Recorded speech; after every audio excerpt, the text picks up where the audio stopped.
Buenos dias, buenas tardes, y buenas noches, bonjour, bonsoir, good morning, good afternoon, good evening, and good night, wherever you may be. Jay Slater case.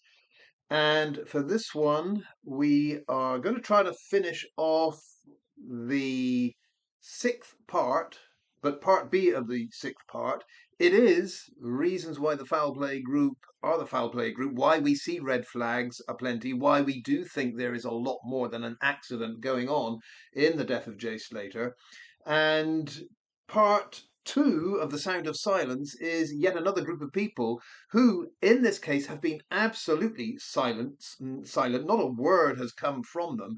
When they're all key players, they all should have said something had this been just a pure accident. And yet, to me, their silence speaks volumes. It really does. Um, Let's start with an obvious one. There's a list of five here. Number one, Leena Patel. Now, we keep banging on about Leena Patel. She is born UK, born in London.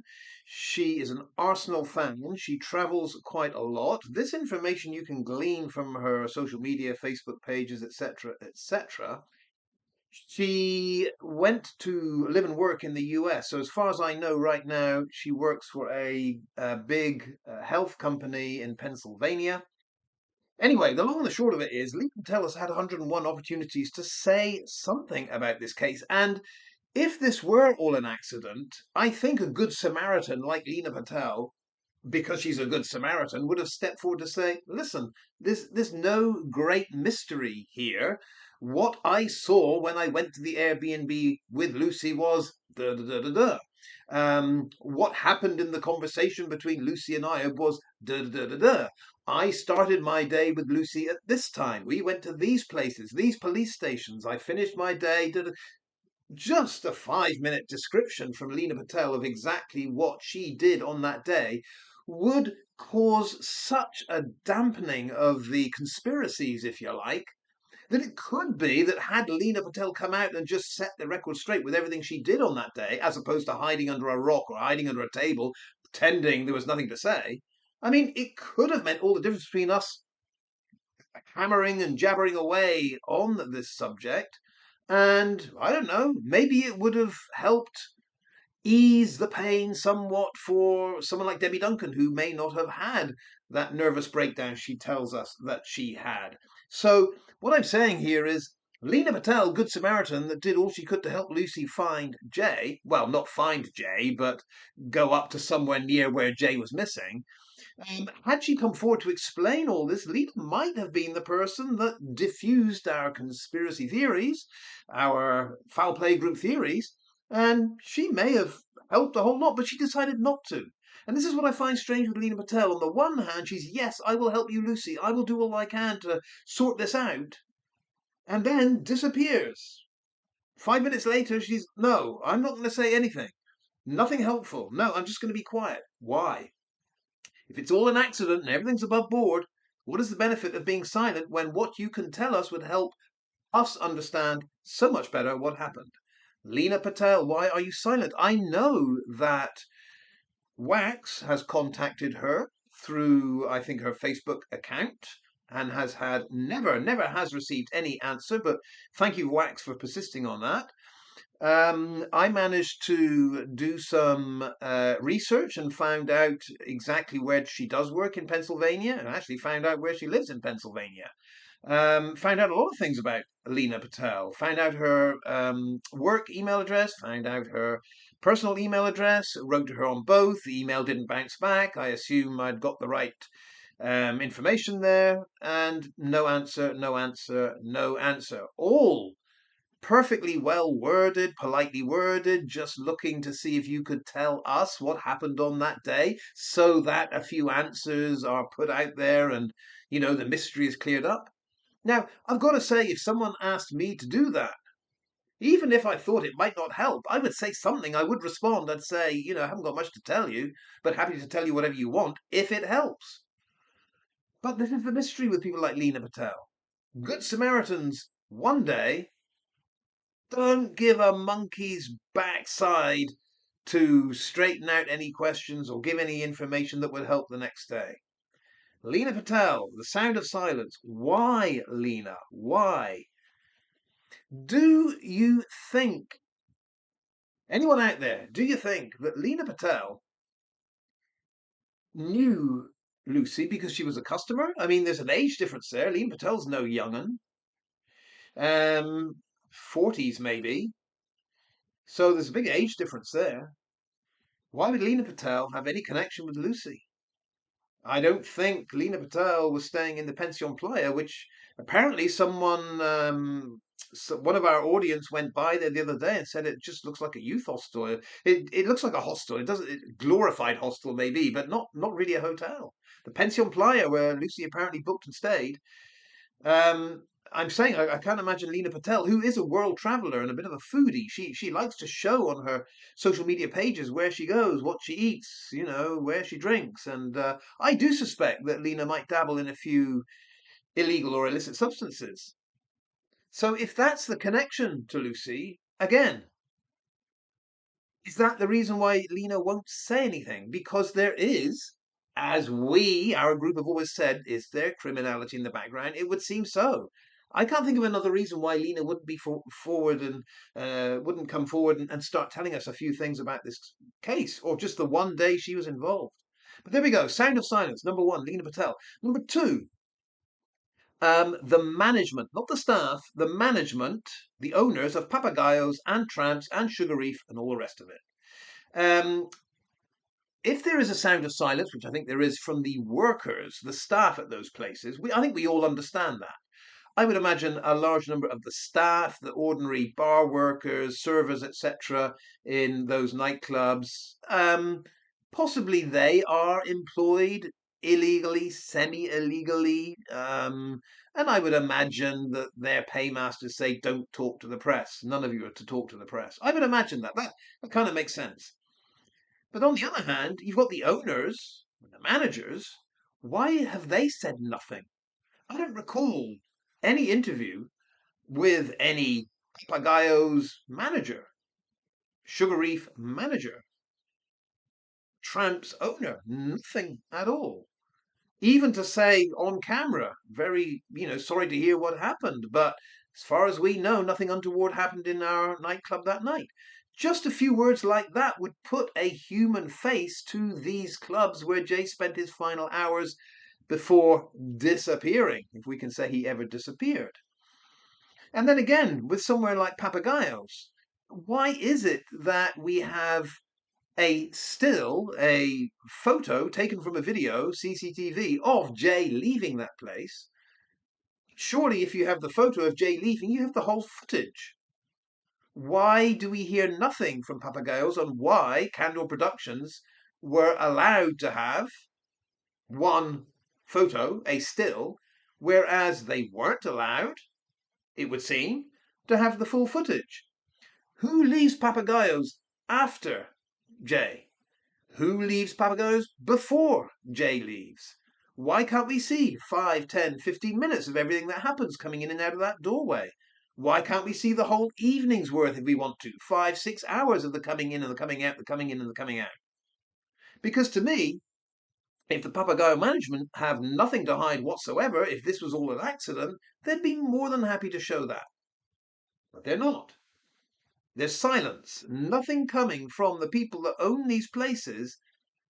Just a few words of commiseration, I guess, condolences, but no real words to talk about what happened on that night. And even if they said nothing happened as far as we could see on that night, let us see it. We're more than happy to show you every minute of that video if you want to see it, dear public.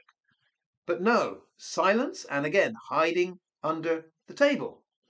Leena Patel, the nightclub managers. Number 3 on the list of 5, I have Millie Maguire, Dora the Explorer. Now, we have heard, unfortunately, I would say, unfortunately, nothing but gush, guff, drivel, waffle, nonsense, lies, fabrications, and pure nonsense from 2 of the searchers, namely Ivor Lovelace and Chris Pennington.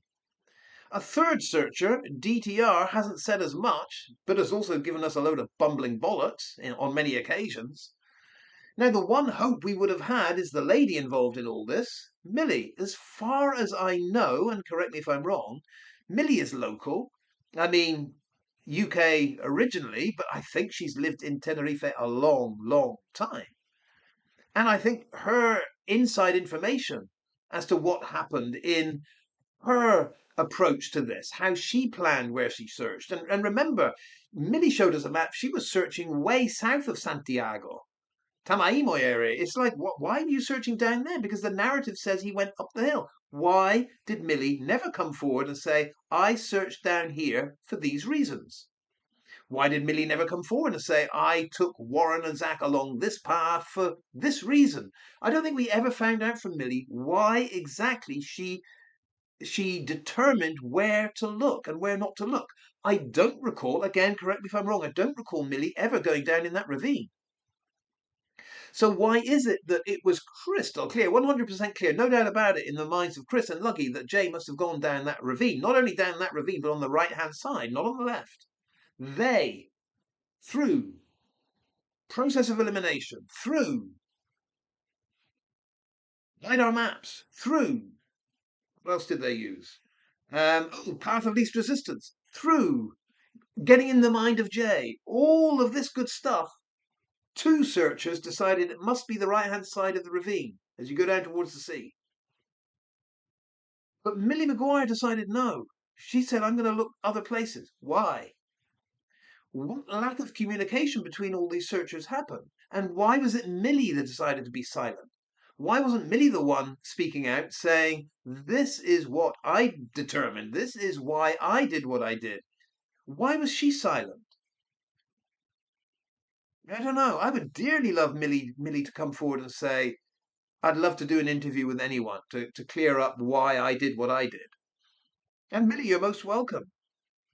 All we're trying to find out is how you decided what to do, what you did. But the silence is very damning. It is. To me, when anyone is silent in what is a purely accidental situation, you start to think, well, if it's an accident, why is silence from you benefiting anyone? And then, number 4 on the list, Uncle Glen Duncan, Jay's uncle, Glen. Now, Uncle Glen, oh, he had so much to say early doors. Uncle Glen had to go over to Tenerife and help the search. Uncle Glen was absolutely sure someone had taken Jay. Uncle Glen was absolutely sure Jay never went down into that wilderness area walking 11 hours back. Of course he didn't do that. Uncle Glen knew that. We knew that. Everyone knew that. There's a small group of the accident group that pretend they don't know that, but Uncle Glen knew the truth. And yet, Uncle Glen was also very verbose when he had to describe Jay's involvement in the attack on Tom Hilton.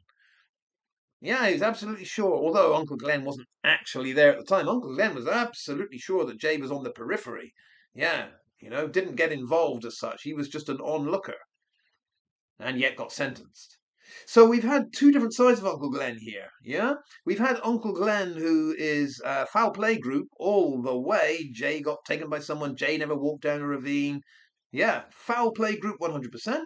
We've got Uncle Glen in denial. Jay never did anything wrong, just an onlooker. But then we've got Uncle Glen silent. Then Uncle Glen just falls silent. Month after month after month after month, Debbie, Warren, Zach, Uncle Glen, they all fall silent. Why? There are so many questions out there, so many lives happening.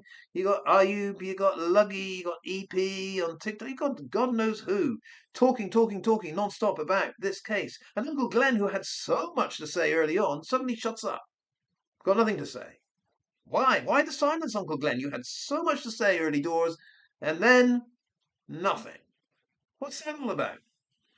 I mean, you went there to Tenerife just as I've been there. We could compare notes.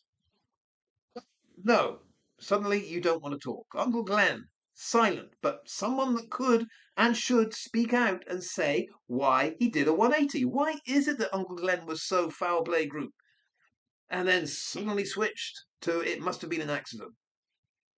We'd love to hear from you, Uncle Glen. And the 5th one on the list of this part B of part 6 of why we, the foul play group, are very suspicious that this wasn't just an accident. It's Leo McDermott. Absolute silence from Leo. If you remember, Leo was on the list, the original list of witnesses due to appear in Inquest Part 1. Leo didn't show up. Well, he's in good company. The five key witnesses, the ones I say five key witnesses, they didn't show up either. Rocky wasn't there, I wasn't there, Brad wasn't there, Brandon wasn't there, Lucy wasn't there. Josh was there. Josh Forshaw was there, but Leo decided it wasn't for him. Well, we still don't know who Leo is, and I guess we'll never know because Leo didn't come forward at any point to say, "Hey, everyone, I'm Leo. I was summoned to the first, inquest. I didn't appear. I wasn't invited for the second part. So hey, but I'd like you to know why I was summoned, how I'm involved in this, and it was all an accident because da da da da da." Again, if it were me, if I'd been summoned as a witness, and then for some odd reason the coroner decided for inquest part two I wasn't needed, and that begs the question, well, why did you summon the guy for part one and then decide he wasn't needed for part two? Either the guy's testimony is worth something or it isn't. How does it work out, Coroner Adderley, that you've got someone whose word you really want to hear back in May, but come July, you suddenly don't want to hear a word from him? I don't understand how that works. Either the witness has something to say or he doesn't. But anyway, even if the coroner had told me, sorry, we don't need you for part two, I'd have said, well, I want to say what I want to say anyway. You know, I'll put out a video and say what I want to say. I would have done that, but not Leo. And we don't know who Leo is. Is Leo that other guy on the Stones, the three monkeys in the back of the car doing the whole gang sign thing? Is that Leo? I mean, in social media, on Facebook, there's a Leo McDermott up in Middlesbrough. There's a Leo McDermott. Looks young enough. Looks like he could be a kind of raver type guy. We got Leo McDermott, Bolton area, Bolton, Middlesbrough. There's a load of them. If you've got a spare 3 or 4 weeks to go through every Leo McDermott act, they're trying to figure out which one might have been in Tenerife at that time, go ahead. But, chances are Leo McDermott's taken down everything connected with Tenerife, if he's gone silent. But why? Why would Leo be silent when it was all an accident and all he could explain is how he knew Jay? And from his perspective, what happened to Jay and when and for what reason? That's all.